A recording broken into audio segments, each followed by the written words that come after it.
मल्टीसिपल rule, ठीक है। इन्होंने पर्टिकुलर, आप जब बॉक्स भरते हैं, ठीक है, इलेक्ट्रॉन की जो फिलिंग है उसका रूल बताया था। क्या बताया था? Filling of electron in orbitals. अगर जनरली हम ये कहते, शॉर्ट फॉर्म में अगर हम कहें कि हुंड ने बताया क्या था, तो हुंड ने बताया था कि हम कैसे ऑर्बिटल में इलेक्ट्रॉन भरे। जैसे सपोज करिए हम एक ऑर्बिटल ले ले पी में मैक्सिमम नंबर ऑफ इलेक्ट्रॉन जो होते हैं वो होते हैं 6, और 6 होने के कारण इसका जो बॉक्स बनता है वो बनता है 3, ठीक। तो सपोज करिए हमारे पास P1 ले लिया हमने, P2 ले लिया, P3, P4, P5, P6, P के हमने अलग अलग 6 इलेक्ट्रॉन कंटेन किए,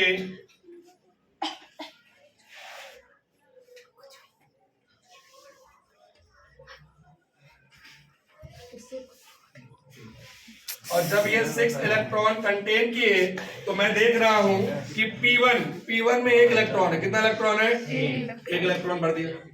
फिर 2 इलेक्ट्रॉन है, 2 भर दिए। फिर उसके बाद 3 इलेक्ट्रॉन है, 3 इलेक्ट्रॉन भर दिए।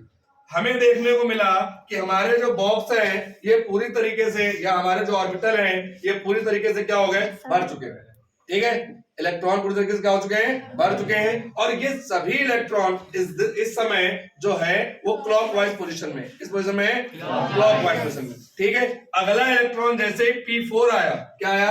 P4। अब P4 के लिए हमारे पास आगे जो है बॉक्स अवेलेबल नहीं है, तो हुंड ने यही बताया कि हम इलेक्ट्रॉन की फिलिंग तब तक कराते रहेंगे जब तक वह पूरी तरीके से क्या ना हो? भर जाए, ठीक है, फिल ना हो जाए।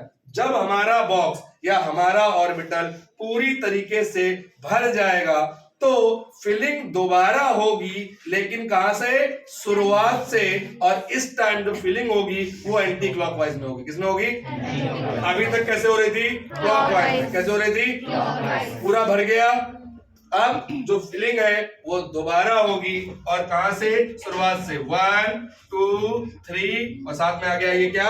4। आप देख सकते हैं ये वाला इलेक्ट्रॉन क्लॉकवाइज है और ये वाला इलेक्ट्रॉन एंटी क्लॉकवाइज। इसी के आगे P5 same to same, 1 2 3, 4 electron यहाँ पे आ जाएगा और 5th इलेक्ट्रॉन यहाँ, और ये आ गया 6 में, 1 2 3 4 5 6। क्या P7 पॉसिबल है? नहीं, P7 पॉसिबल नहीं है, क्योंकि P जो हमारा सबसेल होता है वो मैक्सिमम नंबर ऑफ इलेक्ट्रॉन कितने कंटेन करता है? जब वो 6 इलेक्ट्रॉन कंटेन करता है तो 7वां इलेक्ट्रॉन इस ऑर्बिटल में possible. This rule is called Hund's maximum multiplicity rule. Hund's ने जो है अपने 2 एप्लीकेशन दिए थे, याद है सबको? पहला जो इनका एप्लीकेशन था तो उन्होंने कहा था कि जो इलेक्ट्रॉन है वो ऐसे होते हैं, फिल्ड, हाफ फिल्ड और पार्शियल फिल्ड। मतलब इसकी स्टेबिलिटी मैंने आपको दिखाई है, जो सबसे ज्यादा स्टेबल होता है फील्ड वाला, उसके बाद हाफ फील्ड, और सबसे कम स्टेबल होता है वो होता है क्या? पार्शियल। आप अच्छे से जानते हो। सपोज करिए ये हमारा है फुल फील्ड, ये हमारा क्या है? फुल फील्ड, ठीक है। और ये वाला इलेक्ट्रॉन जो है ये हमारा कैसा है? Half field. और बाकी ये दोनों कैसे हैं? ये दोनों कैसे हैं? पार्शियल। कैसे हैं? और दूसरा एप्लीकेशन जो था इनका वेरी मोस्ट इंपॉर्टेंट, जो अलग से पूछा जाता था, वो है आपका N+L रूल। N+L, जिसको दिया था सबसे पहले क्लेवेस्की ने। किसने दिया था?